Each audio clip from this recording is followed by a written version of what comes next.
Welcome to this complete step-by-step guide on how to design and build a modern elevated goat shelter with a structured feeding system. If you're serious about commercial goat farming, this structure is not just a building, it is a productivity system. A well-designed elevated shelter reduces disease, improves hygiene, makes manure collection easier, reduces feed waste, improves weight gain, and increases profitability. Today, I'll walk you through the entire process, from empty land to a fully operational system. Let's begin. Before you build any livestock structure, preparation determines your success. This stage is where we measure, plan, and future-proof the entire project.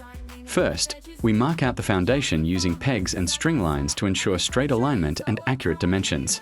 For goats, proper space allocation is critical.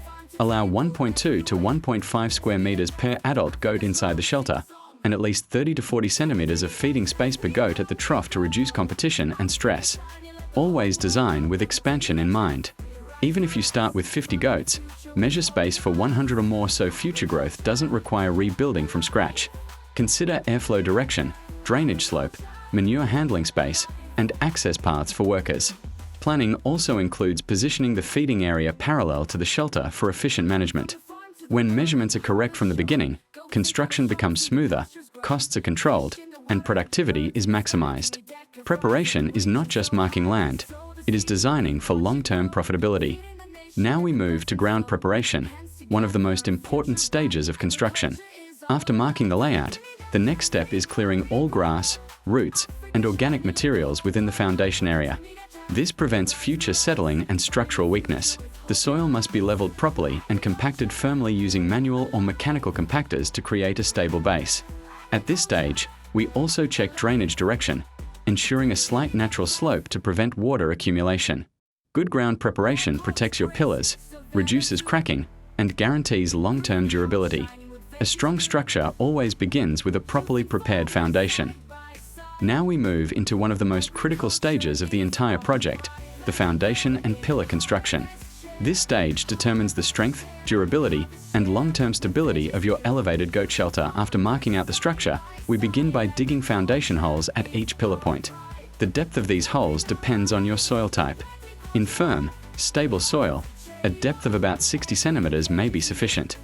However, in softer or looser soils, you should go deeper, ideally 75 to 90 centimeters, to ensure strong anchoring. The width of each footing must also be adequate to distribute weight evenly. Remember, this structure will carry the weight of timber, roofing, workers, and dozens, or even hundreds, of goats every single day. There is no room for weak foundations. Once the holes are properly dug and aligned, we install steel reinforcement bars.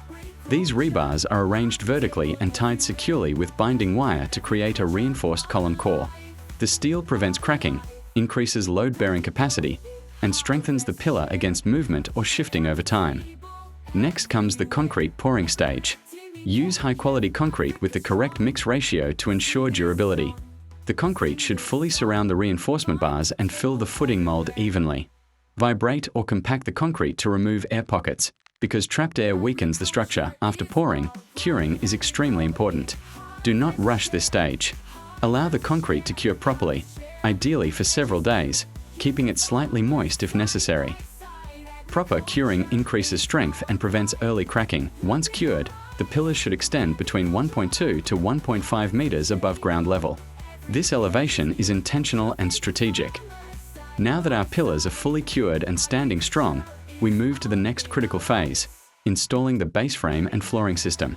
This is the stage where the structure truly begins to take shape. First, we fix treated hardwood beams securely across the concrete pillars. These beams form the main support frame of the elevated shelter. It is very important to use strong, high-quality timber that has been properly treated against termites, moisture, and fungal damage. Remember, this structure will carry constant live weight, goats moving, feeding, and resting daily. Weak timber is not an option. The beams must be properly aligned and leveled to ensure even weight distribution. Metal brackets and anchor bolts should be used to firmly secure the wood to the concrete pillars. Stability at this stage prevents shifting or structural stress in the future.